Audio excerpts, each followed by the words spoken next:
Mi nombre es Elena Renner. Tengo 35 años, soy una ex oficial de las Fuerzas Especiales del Ejército de EE.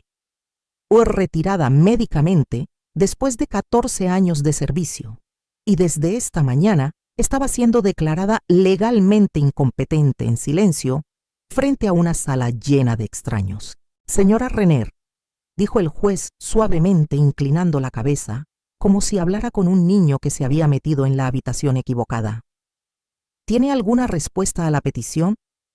No respondí. En cambio bajé la mano, desabroché la hebilla del latón de mi maletín y saqué un grueso sobre manila sellado con un sello rojo en la solapa. Mientras lo deslizaba por la mesa hacia el alguacil, podía sentir a Marcus observándome. Su rostro era engreído, casi perezoso. Pensó que ya había ganado. El juez suspiró claramente molesto por la demora, pero abrió el sobre de todos modos. Página 1, página 2, página 3. En la página 4 su expresión había cambiado. Ya no aburrido, ya no compasivo, solo una alarma tranquila y concentrada. Y entonces, justo a tiempo, las pesadas puertas detrás de mí crujieron al abrirse. 12 soldados en uniformes de combate completos de boina verde marcharon hacia la sala del tribunal. No miraron a nadie. Caminaron en formación perfecta, se detuvieron detrás de mi silla y saludaron. El juez se puso de pie y el mundo de Marcus Renner comenzó a desmoronarse. La primera vez que vi el informe psiquiátrico, estaba sentada en el estrado de los testigos. El cuero debajo de mí crujía cada vez que me movía, pero no me moví mucho. El movimiento atraía la atención, y la atención en esa sala se sentía como exposición. Al otro lado de la sala del tribunal, mi hermano Marcus se ajustó la corbata con 2 dedos lenta y deliberadamente, como si se preparara para vender una empresa, no para desmantelar a un ser humano. Su voz era cálida, mesurada. Su señoría dijo que mi hermana era una soldado. Una maldita buena una vez, pero eso fue antes. No me miró cuando lo dijo. Me miró a través de mí como si ya me hubiera ido. Delilah estaba sentada en la primera fila, perfectamente compuesta, con una mano acurrucada alrededor de un pañuelo de seda que no había usado. Se secaba los ojos secos cuando el juez la miraba como una mujer que se esforzaba por no quebrarse. Siempre había sabido cómo controlar una habitación sin decir una palabra. Luego el abogado se puso de pie, un hombre alto de Raleigh, con cabello de acero y una voz diseñada para jurados. Su señoría comenzó: presentamos como evidencia el exhibit A. El secretario se acercó al banco con un expediente tan grueso que parecía una tesis, pero yo ya sabía lo que contenía. Había visto la copia entregada en mi apartamento semanas antes de la primera vez que leí mi propio nombre junto a las palabras trastorno límite de la personalidad. Yo tampoco había dicho una palabra entonces. El juez pasó las páginas con la impaciencia de un hombre que creía que ya lo entendía. Estaba todo allí. Diagnóstico falso, episodios inventados, videoclips tomados de un teléfono oculto en los árboles durante una ceremonia conmemorativa en el bosque. No había estado hablando sola. Había estado susurrando los nombres de los muertos. Pero en esta sala, la verdad era algo frágil. Ella camina por el bosque por la noche, dijo Marcus con una tristeza silenciosa, hablando con las sombras, hablando con los fantasmas. Las palabras quedaron pesadas en el aire. Miré al suelo. La veta de la madera estaba partida cerca de mi bota izquierda, un nudo oscuro desgastado en forma de espiral. Lo miré hasta que mi visión se nubló. El juez se volvió hacia mí. Señora Renner, dijo amablemente, esta es una moción importante. Si desea hablar en su nombre, sacudí la cabeza una vez. Todavía no. Marcus exhaló lentamente como alguien que ve morir a una mascota enferma. Por un momento vi al niño que solía proteger al niño que lloraba por un reloj roto y se metía en mi cama durante las tormentas. Pero entonces volvió a hablar y ese niño desapareció para siempre. Amo a mi hermana, dijo, y por eso tengo que hacer esto. Ese fue el momento en que dejé de sentir frío. No sentí nada en absoluto, solo un clic dentro de mí, como un interruptor activado. La verdad estaba llegando. Solo necesitaba que terminaran su obra. Y cuando lo hicieran, yo levantaría el telón de la mía. La casa en la que crecí estaba en una colina justo a las afueras de Breckenridge Ridge, Carolina del Norte, contra ventanas blancas, porche envolvente, un columpio que siempre se inclina ligeramente hacia la izquierda. Para los vecinos parecía algo sacado de una postal, un símbolo de la normalidad estadounidense, dinero antiguo, sin ostentación. Pero para mí, esa casa era una jerarquía, un escenario tranquilo y curado, donde cada línea ya estaba escrita, y yo nunca había sido elegida para el papel principal. Marcus era el chico de oro. Todos lo decían. Desde que pudo atarse los cordones, estaba claro que el mundo se inclinaría a su ambición. Cada trofeo de fútbol, cada premio escolar, cada reconocimiento a medio hacer, se celebraba como una profecía. Una vez oí a mi padre llamarlo el legado Renner durante una barbacoa en el patio trasero. Yo estaba a 3 metros de distancia sosteniendo una bandeja de bebidas. Él no me miró. Cuando traje a casa sobresalientes, mi madre asintió y dijo: «Bueno, bien, pero no dejes que te haga arrogante». Cuando marqué el tiro ganador en un campeonato de secundaria, mi padre solo preguntó si recordaba planchar mi camiseta. Aprendí temprano que el elogio en nuestro hogar venía con condiciones, y esas condiciones nunca me alcanzaron. Lo peor, llegó la noche en que Marcus fue aceptado en Princeton. Mi padre se levantó en la cena de Acción de Gracias y golpeó su vaso con el borde de un tenedor de plata. «Tengo un anuncio», dijo sonriendo. «Nuestro chico lo logró. Beca completa Ivy League». Estallaron aplausos alrededor de la mesa. Mi madre se emocionó hasta las lágrimas. Incluso los primos que apenas lo conocían aplaudieron como si les hubieran entregado acciones de herencia. Entonces mi padre sacó una pequeña caja de terciopelo de su bolsillo y le tiró a Marcus las llaves de un Mustang modelo 68 de época que había estado restaurando en el garaje. Marcus las atrapó con una mano sonriendo como si lo hubiera esperado todo. Más tarde esa noche, después de que se retiraron los platos, me acerqué a papá en la cocina con las manos temblorosas. En mi palma había una medalla de oro de la Feria Estatal de Ciencia e Ingeniería. Había ganado el primer lugar por un prototipo de dron que detectaba deficiencias en el suelo, algo que ningún estudiante de secundaria de nuestro condado había hecho antes. Él la miró, la volteó una vez, luego la puso en el mostrador. «Eso está bien, cariño», murmuró, «pero estas cosas no te ayudarán a encontrar marido». Luego asintió hacia el fregadero lleno de platos. «Sé una buena chica y ayuda a tu madre». Ese fue el momento en que dejé de tener esperanzas. Cuando me alisté un año después, nadie intentó detenerme. Mi madre lloró, pero no porque tuviera miedo de que me hicieran daño. Lloró porque la avergonzaría en la iglesia.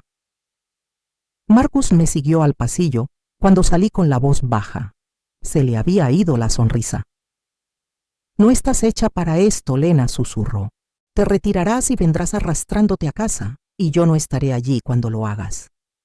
Asentí, no porque lo creyera, sino porque quería que recordara ese momento.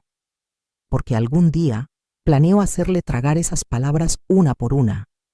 Hay un tipo de silencio en el entrenamiento de supervivencia que no existe en ningún otro lugar. No es paz, es presión, el tipo que se instala en tus huesos y te hace cuestionar si el siguiente paso será tu último o tu primero hacia algo mejor. Aprendí eso en las tierras baldías de Fort Sabine 2 meses después de la evaluación de fuerzas especiales. Era una de las 5 mujeres en un grupo de 67 candidatos. Éramos fantasmas en un sistema que aún no sabía dónde colocarnos. Notadas solo cuando fallábamos. Mi mochila pesaba 83 libras. El pantano pesaba más. Cada centímetro de mi cuerpo dolía, cada músculo gritaba, pero seguí caminando. Hubo un momento en un ejercicio nocturno, lluvia cayendo de lado el equipo, completamente perdido, en un laberinto de terreno sin marcar. Un tipo de California de cuello grueso y engreído se volvió hacia mí y dijo: «Deberías ir a casa, Rainer. Esta no es tu clase de guerra». No dije nada. Solo apreté el agarre de la brújula y los saqué de la oscuridad 1 hora después, usando una línea de cresta, el sonido de vagones de tren distantes y la más leve caída en la presión del aire. Nadie dijo gracias, pero esa noche junto al fuego, él me dio la última barra de proteínas de su mochila sin decir una palabra. La tomé. Esa fue la disculpa. Más tarde, cuando nos desplegaron, nunca me llamó señora, solo Rainer. Eso fue suficiente. Cuando llegué a mi 5.º año había sido ascendida 2 veces y asignada a operaciones de avanzada en Siria. Allí fue donde conocí al cabo Leo Morales, un chico de El Paso, con una risa más fuerte que su rifle. Corrimos juntos en reconocimiento nocturno, asaltamos pueblos que apenas existían en los mapas. Él me llamaba Cap, incluso después de mi ascenso. Un día me entregó una piedra lisa. Parece un poco Texas, sonrió. Todavía la tengo. Leo murió un martes. Fuimos emboscados en el borde de una zona de no contacto. El botiquín llegó tarde, nos dijeron que fue desviado. Sin gasas, sin coagulantes, solo presión y esperanza. Se desangró en mis brazos susurrando el nombre de su madre, hasta que la luz abandonó sus ojos. El envío que podría haberlo salvado. Nunca llegó. Error de logística, dijeron. Pero algo en mí nunca lo creyó. Una coincidencia de firma. Un artículo de línea que no tenía sentido.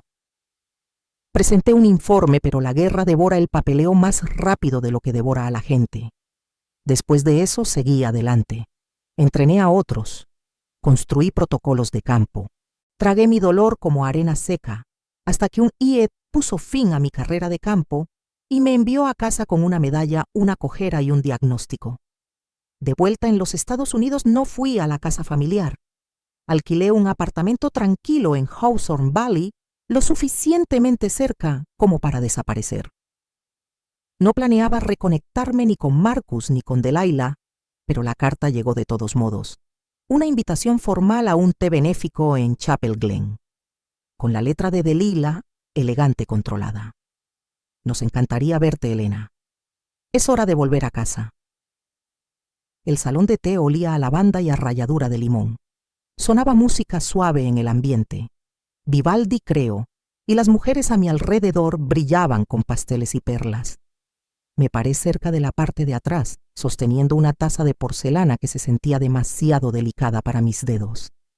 Delilah me vio primero. Su rostro se iluminó como si acabara de ver un pájaro herido regresar al nido. Elena dijo, cruzando el suelo en 3 pasos fluidos. Su vestido susurró contra sus tacones como telones de escenario al separarse. Me alegro mucho de que hayas venido. Me besó la mejilla fría y ensayada, luego me giró para que me enfrentara a su círculo de conocidos. Todos, dijo alegremente, esta es mi cuñada, una verdadera heroína estadounidense. Acaba de regresar de su servicio en el extranjero. Seamos todos gentiles con ella. Ha tenido un tiempo difícil para adaptarse. Las palabras cayeron como fragmentos de vidrio en un guante de terciopelo. Sonreí cortésmente como sonríen los soldados cuando la gente tiene buenas intenciones, pero no entiende nada. Después, me guió a una mesa en un rincón cerca de la ventana. La vista era hermosa, greens de golf, ondulantes, setos cuidados, pero se sentía como una trampa. Se sentó frente a mí con las manos cruzadas. «Te ves cansada», dijo con voz suave. «¿Cómo has estado durmiendo?» Me encogí de hombros. «Bien». Ella inclinó la cabeza. «Pesadillas». No respondí. Me puso una mano sobre la mía. «Sé que es difícil, Marcus y yo. Bueno, solo queremos lo mejor para ti. Hay alguien que creemos que deberías conocer». Así es como terminé frente a un hombre con un suéter beige y gafas de montura metálica 2 días después en una cafetería llamada The Bramble. Se presentó como el doctor Kenneth Boyd, un especialista en traumas que Delilah había recomendado encarecidamente. No tomaba notas, no usaba bata blanca, solo se sentaba con las manos alrededor de un vaso de papel y hacía preguntas tan amablemente que no me di cuenta de lo profundo que cortaban. Preguntó sobre Leo, sobre la emboscada, sobre el IED, que puso fin a mi carrera y destrozó el último fragmento de hueso de mi pierna derecha. Preguntó cómo se sentía al volver a casa y sentirse invisible, cómo se sentía recordar cosas que otros no creían que hubieran sucedido. Y yo le dije, no todo, pero lo suficiente sobre la piedra de Leo, las patrullas nocturnas. El sonido de los huesos rompiéndose bajo presión sobre susurrar nombres en el bosque de pinos para que no desaparecieran. Él asintió, como si entendiera, como si importara. Nunca vi el dispositivo de grabación que tenía al lado de su teléfono. No noté la luz roja parpadeante oculta debajo de un dispensador de servilletas. 3 semanas después, recibí la citación. Petición de curatela de emergencia. Elena Renner exhibía entrevista clínica con el doctor Kenneth Boyd. Allí, en blanco y negro, estaban mis propias palabras, despojadas de contexto, reorganizadas en síntomas. Mi dolor reformulado como delirio, mis recuerdos armados. Cuando llamé a Marcus, no fingió. «No estás bien», dijo. Su voz cortada, su paciencia agotada. «Simplemente firma los documentos, Elena. Déjame protegerte». Colgué sin responder. Luego fui a mi armario, saqué mi caja de seguridad militar y la abrí por primera vez en años. Dentro había un número que había guardado en caso de que todo saliera realmente mal. Coronel Ana Ruiz. Marqué y por primera vez en meses mi mano dejó de temblar. La coronel Ruiz no hizo preguntas innecesarias. Su voz era aguda, cortante, pero tranquila. ¿Cuánto tiempo han tenido acceso a sus registros?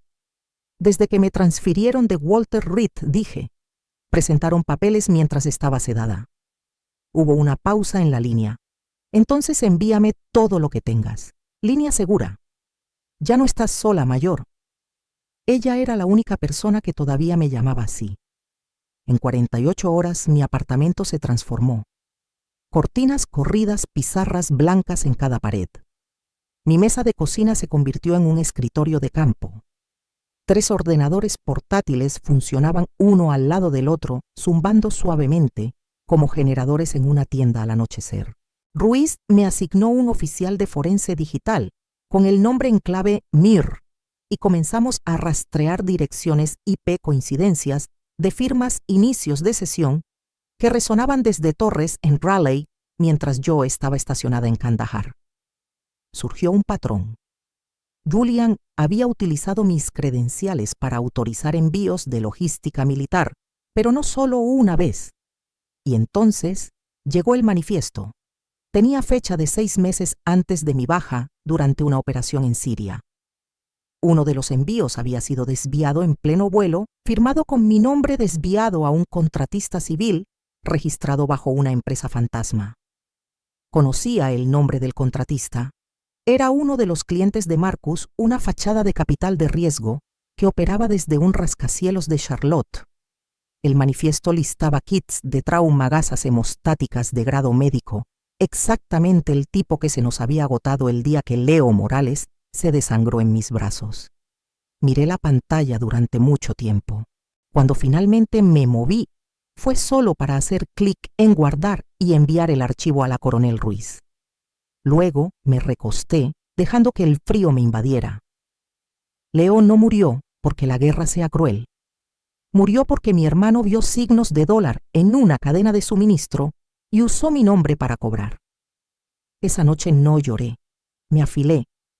Imprimí todos los registros, los datos financieros, los informes de clínicas falsas, incluso el correo electrónico donde Delilah había reservado mi cita para tomar café con el doctor Boyd.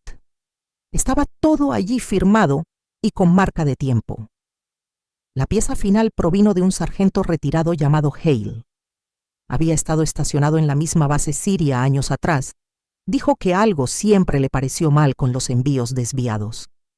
Había guardado un manifiesto duplicado por si acaso.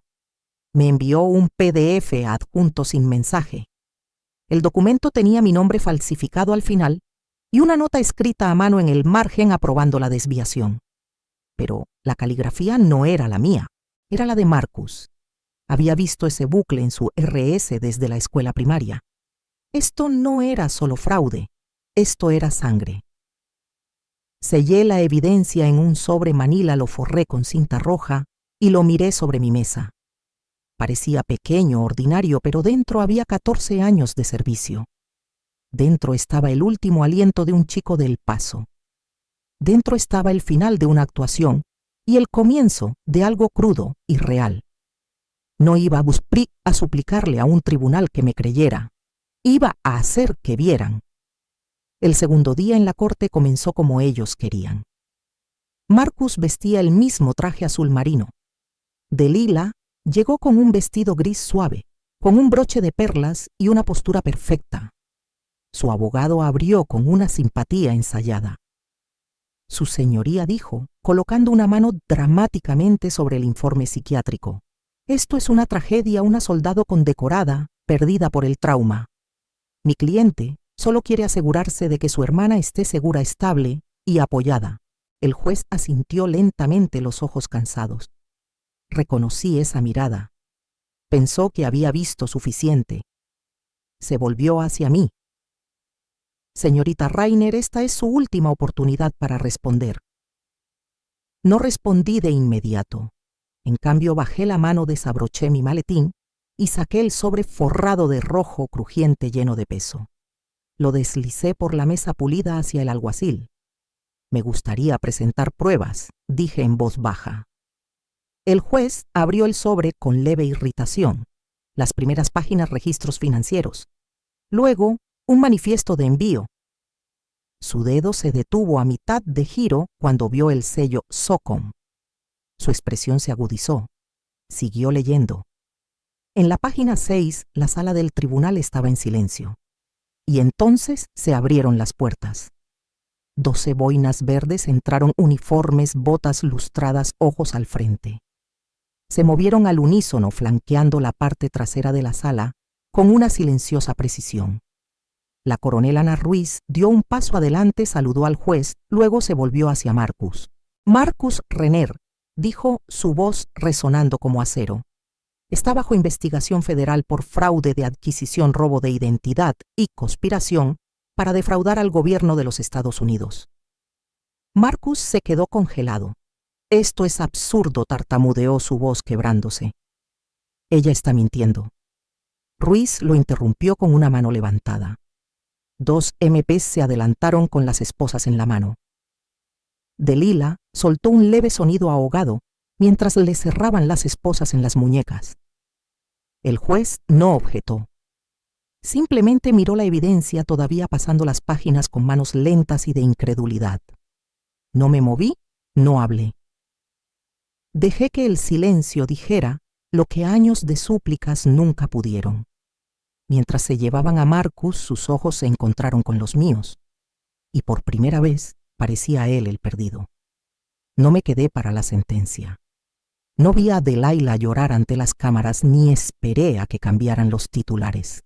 Conduje hacia el este, más allá de Breckland Ridge, más allá de los pueblos que nunca me vieron, más allá de la iglesia donde mi madre me dijo una vez que usara menos negro. Seguí conduciendo hasta que los pinos dieron paso al viento y el olor a sal llenó mis pulmones. Era tranquilo en la costa, no vacío, solo honesto. Una semana después me paré en el terreno que una vez albergó la casa de mi familia. Ya no quedaba nada, solo un claro donde antes vivía la memoria. No lo reconstruí. Construí algo más. Una estructura de madera de un solo piso, con porches envolventes y ventanas altas que dan a las montañas. Adentro. Sin pósteres de terapia, sin formularios de admisión, solo leña, tranquilidad y sillas hechas para quedarse un rato. La llamé Sentinel Cabin. No era una clínica. Era un lugar para veteranos como yo que habían regresado a casa, pero nunca habían llegado del todo. Un lugar donde el silencio no era algo que arreglar. Era algo para compartir. Mi nombre es Adrienne Kessler. Tengo 34 años, soy una exmédica de combate de la 173ª Brigada Aerotransportada.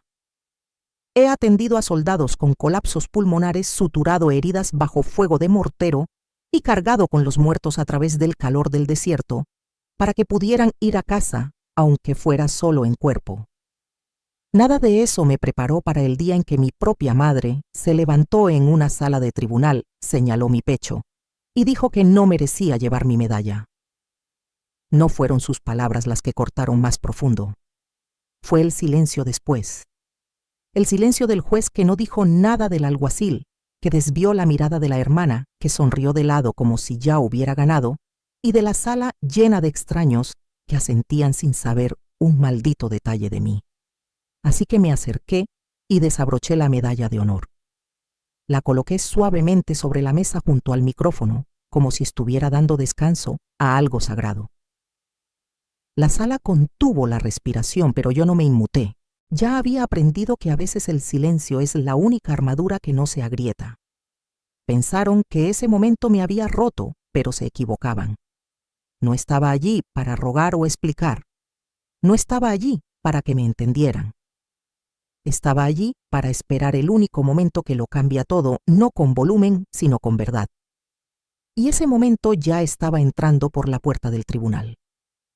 Antes de que escuchen la historia completa detrás de ese momento, si alguna vez han sido abandonados heridos por su propia familia y aún así obligados a sonreír a través de ello, dejen un comentario.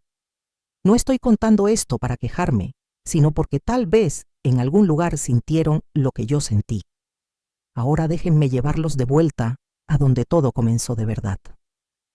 La última vez que estuve frente a esa casa, la luz del porche estaba apagada, aunque el sol no se había puesto. Era el tipo de detalle que uno pasaría por alto si no conociera el lugar. Pero yo conocía cada crujido en las tablas del suelo, cada rincón manchado de óxido de los escalones de ladrillo. Esa casa me crió. Luego olvidó que existía. Me llamaron del servicio cuando mi padre tuvo lo que dijeron que era un derrame cerebral menor. Volé desde Fort Campbell todavía con mis botas ACU cubiertas de tierra afgana. Nadie me recogió en el aeropuerto. Nadie llamó para dar las gracias por dejarlo todo y venir. Nadie abrió la puerta principal cuando llamé. Tuve que usar la llave que guardaba en mi cajón de calcetines desde que tenía 19 años. Adentro, el aire estaba viciado como si nada se hubiera movido en semanas. Mi padre estaba en su silla habitual encorvado, pero consciente. La televisión seguía encendida en un canal que él nunca veía. Me arrodillé a su lado, llamé su nombre. No habló solo, parpadeó 2 veces. Tomé su mano. No se apartó. Le tomé el pulso, sentí su respiración. Era superficial, pero constante. Él todavía estaba allí. Nadie más salió, ni mi madre ni mi hermana. Desempaqué en la habitación de invitados y preparé café esa primera noche en silencio. No era algo nuevo. El silencio en esa casa siempre había significado más que las palabras. Era cómo castigábamos, cómo juzgábamos, cómo nos hacíamos desaparecer mutuamente. En los días siguientes me encargué de sus medicamentos. Limpié la nevera, me senté durante sus tratamientos respiratorios. Nadie ofreció ayuda.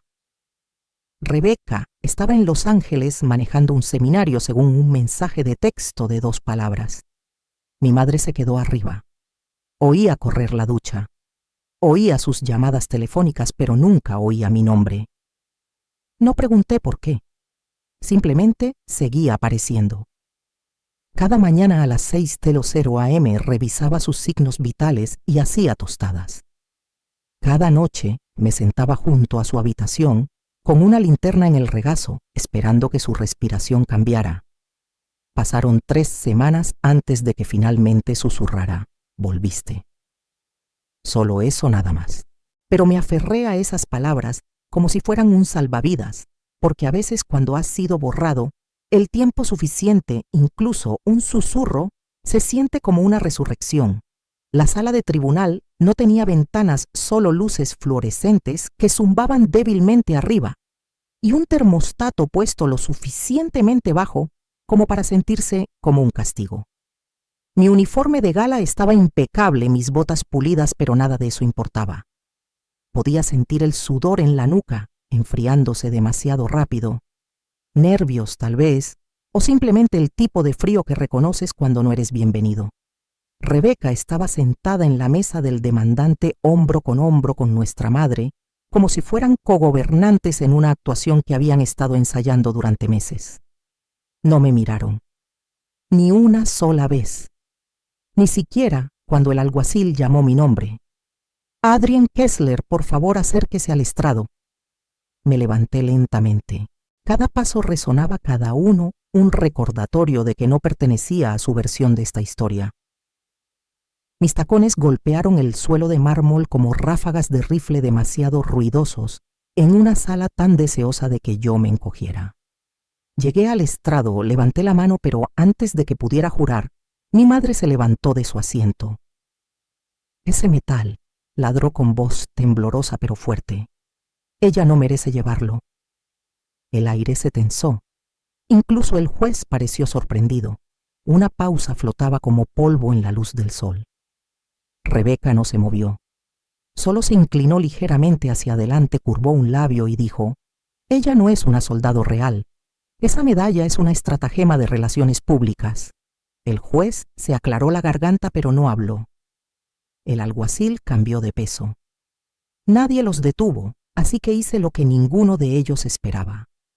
Me acerqué, desabroché la medalla de honor de mi pecho y la coloqué suavemente sobre la madera junto al micrófono.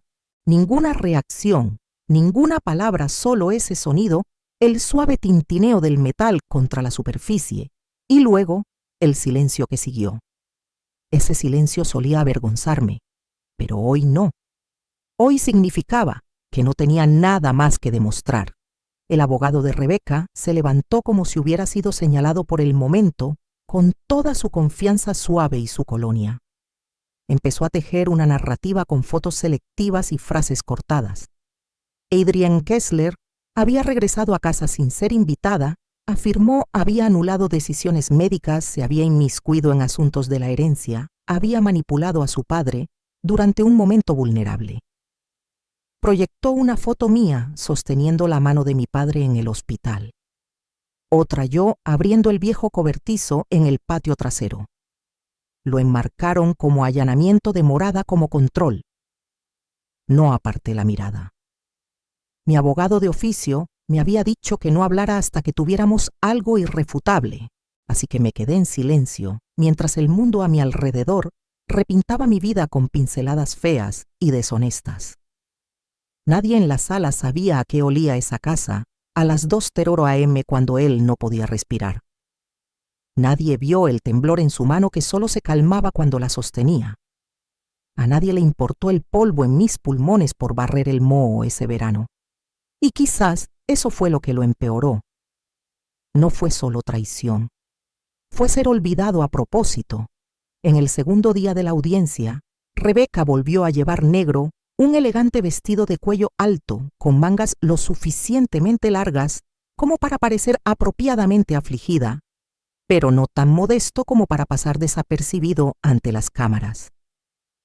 Mantuvo un brazo suavemente alrededor del hombro de nuestra madre, como si fuera la hija en duelo de una película hecha para la televisión. Observé todo desde mi asiento y no dije nada. Entonces ella se levantó.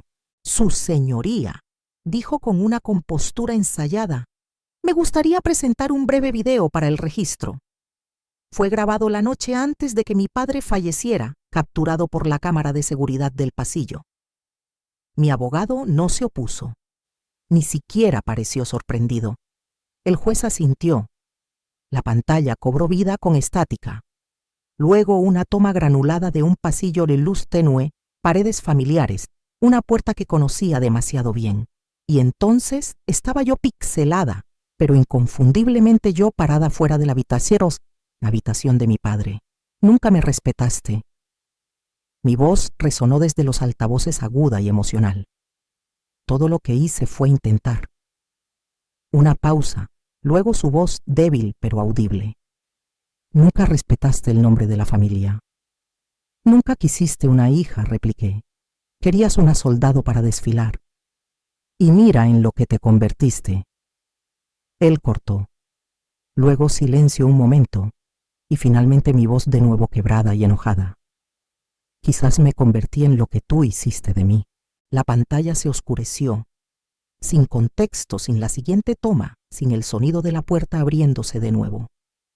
Ninguna grabación de mí arrodillada a su lado, después diciéndole que no lo decía en serio, que lo sentía, que me quedé no por orgullo, sino por amor.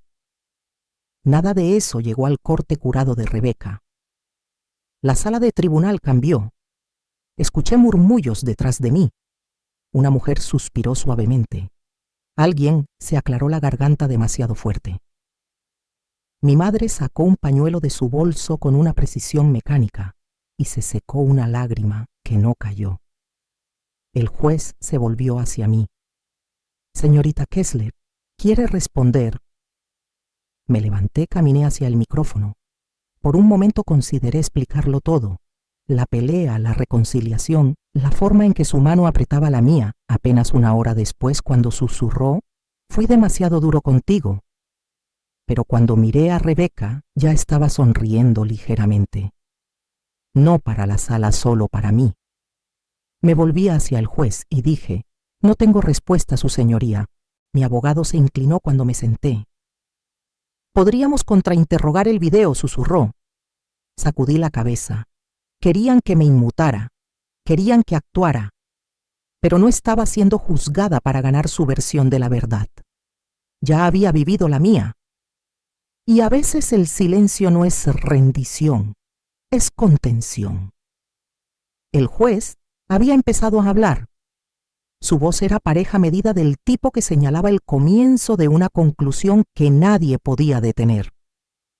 Barajó los papeles que tenía delante y los golpeó una vez contra el banco, un gesto inconsciente. Pero cada soldado en la sala lo reconoció. Un ritual de cierre. Mi garganta se apretó no por miedo, ni siquiera por ira, sino por la hueca certeza de que estaba a punto de ser borrada de nuevo. Y entonces se abrió la puerta. No ruidosamente, solo un suave crujido, casi disculpándose. Las cabezas se giraron, pero nadie se movió. No al principio. Era el tipo de entrada que no necesitaba ruido para exigir atención. El hombre que entró no llevaba traje. No llevaba corbata ni maletín. Llevaba un uniforme militar completo, impecablemente planchado, adornado con cintas y medallas que abarcaban décadas de servicio. Cabello plateado cortado al rape, postura como una varilla de acero, presencia como una tormenta esperando permiso para hablar. General Raymond Hartwell. No lo había visto en 5 años, pero todos sabían. Incluso el juez se detuvo a mitad de la frase parpadeando como si estuviera recalibrando. La sala de tribunal cambió. Se podía sentir en el aire, la forma en que la gente se enderezaba, la forma en que los susurros morían a medio aliento. Los labios de mi madre se separaron. El rostro de Rebeca se volvió un tono más pálido. El general caminó al centro de la sala sin invitación y sin ser molestado. Se volvió hacia el juez y dijo, «Señor, si me permite». El juez, atónito, solo asintió. Se volvió hacia la sala. «No tardaré mucho. Estoy aquí porque ella no necesita demostrar nada. Yo soy a quien salvó». El silencio cayó como nieve, pesado, limpio, innegable. Me miró no a través de mí, y luego se volvió hacia el resto del tribunal. «Quedé atrapada en una emboscada cerca de Marsha», dijo. «Convoy deshabilitado. Comunicaciones caídas, la mitad de mis hombres muertos. Tenía una herida de metralla en la espalda y una pierna rota». Hizo una pausa. El peso del recuerdo estaba en su aliento. Y a través del humo ella vino 18 años arrastrando a otro soldado sobre su hombro, una bala en el muslo, un rifle colgado en su espalda. Cerré los ojos solo por un segundo. El calor, la sangre, la arena en mis dientes. Ella se negó a dejarme, dijo. Le dije que se fuera. Le rogué que se salvara. Ella solo dijo, «Todavía no está muerto, señor. Mantengámoslo así». Y ella me cargó. Un sonido escapó de alguien en la galería. Una respiración ahogada, tal vez un jadeo. Se volvió hacia el juez. «Sea cual sea la historia que hayan construido a su alrededor, necesito que este tribunal entienda, le debo mi vida». Eso no es una opinión, es historia. Luego me miró y saludó. No un saludo de cortesía, no un gesto educado, un saludo formal. Cada músculo preciso ganado públicamente, y por primera vez desde que comenzó el juicio me permití respirar, porque el honor, cuando lo dice alguien que recuerda, no necesita defensa, solo necesita ser presenciado. El general Hardwell no se sentó. Se quedó firme en el centro de la sala, como un monumento que nadie había planeado. Luego, de adentro de su abrigo, sacó una carpeta sellada gruesa oficial del tipo, con marcas del gobierno a lo largo del borde. La sostuvo firmemente en una mano enguantada. Esto, dijo, es el paquete original de nominación para la Medalla de Honor, presentado hace 7 años, no por mí, no por la unidad. Hizo una pausa y me miró directamente. Fue presentado por el coronel Thomas Kessler. Se me cortó la respiración. Mi padre. Por un momento toda la sala de tribunal pareció inclinarse hacia adelante. El juez parpadeó lentamente. El secretario dudó esperando instrucciones. Rebecca se tensó como si su columna se hubiera convertido en vidrio. El general Hardwell desdobló la solapa y sacó un documento de papel grueso con un sello azul y dorado en la esquina. Lo giró, lo sostuvo hacia el juez, y en la parte inferior, con tinta inconfundible, estaba la firma de mi padre. No falsificada, no copiada, firmada. Mis rodillas no flaquearon, pero algo dentro de mí se movió como una viga que había estado soportando demasiado peso durante demasiado tiempo. Había cedido. Había creído en mí todo ese tiempo, todos esos años de silencio, y había guardado esta verdad en un cajón en algún lugar mientras yo estaba sola bajo juicio. El general habló de nuevo. El coronel Kessler presentó esta nominación a través de un canal clasificado. Pidió discreción, dijo que no quería que Washington la convirtiera en un símbolo antes de que estuviera lista, dijo que necesitaba tiempo y espacio. Mi pecho se apretó. No me había borrado. Había intentado protegerme, pero al hacerlo me había dejado estar en sombras que no merecía. El juez hizo un gesto para que el secretario recogiera el archivo. Ella caminó suavemente como si cruzara un terreno sagrado y se lo quitó de las manos al general, como si recibiera una bandera doblada. Mantuve mis ojos fijos en esa carpeta, no en Rebecca, no en mi madre, solo en esa carpeta. Porque no era solo papeleo, era la prueba de algo que mi padre nunca había dicho, pero que alguna vez creyó que yo valía la pena honrar. La voz de Rebecca rompió el momento. No hay pruebas de que sea auténtico, espetó. Podría ser falso, solo otra historia. El general Hardwell se volvió hacia ella lentamente, su voz cortante pero firme. Este paquete está registrado en el archivo del Departamento de Defensa en Fort Belvoir. Puede verificar el número de referencia. Fechado, presenciado, archivado. No hay nada falso en ello. Rebecca no dijo nada después de eso. Yo tampoco. Porque algunas verdades no necesitan defensores. Solo necesitan luz, y por primera vez en años la mía había encontrado el sol. La sala de tribunal ni siquiera había empezado a recuperarse del shock cuando otra voz rompió el silencio. Su señoría, dijo el secretario apenas audiblemente. Hay un testigo citado esperando en el pasillo. El juez pareció confundido ahora. Sí, señora, dice que no puede esperar. Las puertas se abrieron de nuevo, pero esta vez no había uniforme ni fanfarria, solo una mujer, con un abrigo gris carbón y tacones bajos, aferrada a un bolso desgastado como si contuviera su conciencia. Sus hombros estaban encorvados y sus ojos evitaban la mirada de todos, pero supe quién era en cuanto la vi. Daniel Holloway, la enfermera privada de mi padre, la que desapareció después del funeral sin decir una palabra. Caminó hacia adelante paso a paso, como si cruzara algún campo de batalla personal. Cuando llegó al estrado, su voz tembló. Mi nombre es Daniel Holloway. Fui la enfermera del coronel Kessler durante los últimos 4 meses de su vida. Se aclaró la garganta. Y necesito decir la verdad ahora, porque no he podido dormir desde el día en que murió. Nadie se movió. Nadie se atrevió. Metió la mano en su bolso y sacó una pequeña unidad flash colocándola suavemente sobre la mesa de pruebas. Borré la copia original de su grabación de video en la habitación, dijo, porque me pagaron por ello. El tribunal contuvo la respiración al unísono. Mi madre parpadeó, pero Rebeca se estremeció. Me ofreció 25,000, dijo Daniel con los ojos fijos en mi hermana ahora, para borrar las grabaciones y asegurar que sus últimas palabras no cambiaran el resultado. La silla de Rebeca crujió mientras se recostaba su rostro de repente indescifrable. Pero hice una copia, continuó Daniel, y la guardé porque aunque tomé el cheque nunca lo cobré. Todavía está en un cajón porque sabía que era dinero de sangre. Le entregó la unidad flash al secretario. El video coincide con el que han visto, pero es más largo. Es la versión completa. Se volvió hacia el juez. Él dijo que la casa debería ir a Aden no como herencia, sino porque ella lo cargó.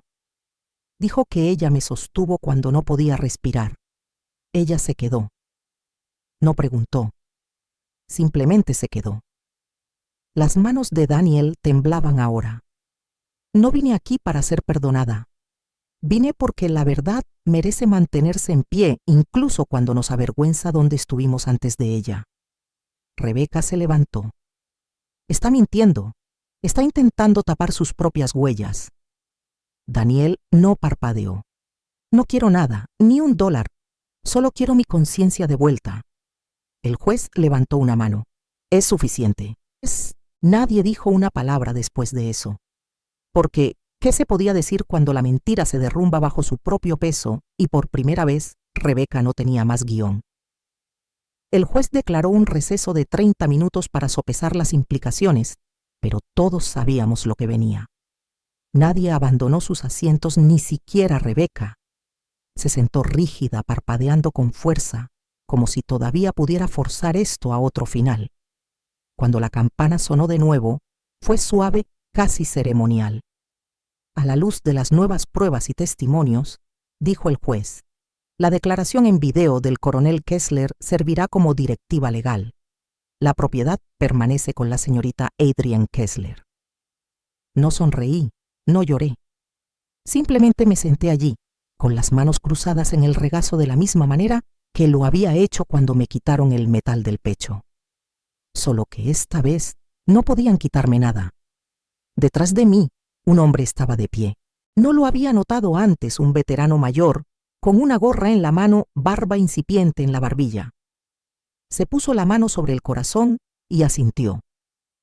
Otra persona se levantó a su lado, luego otra un saludo silencioso. No era por la medalla, ni siquiera era por el fallo del tribunal. Era por la elección de mantenerse erguida en una sala que intentó borrarme. Fuera del tribunal la prensa se abalanzó. Los reporteros gritaron mi nombre. Las cámaras brillaron. No hablé. No necesitaba hacerlo. Mi silencio había sido suficiente. Rebeca estaba junto al bordillo ya recitando su versión de la verdad a un micrófono. Nunca mentí, dijo con calma. Solo me aseguré de que el legado de nuestro padre no se viera empañado por la confusión. Protegí lo que importaba. La dejaron hablar, la dejaron maquinar, pero el mundo ya había visto suficiente. Subí al coche que esperaba. El general Hardwell estaba sentado a mi lado con las manos cruzadas, la mirada fija al frente. Ninguno de los dos habló durante un rato. Entonces dijo que no sabía cómo decirlo en voz alta, pero que creía en ti. Asentí. Lo sé, susurré. No borró el silencio. No deshizo los años de duda, pero hizo algo más. Dio forma a lo que siempre había llevado la verdad silenciosa que nunca pidió aplausos. Más tarde esa semana regresé a la casa.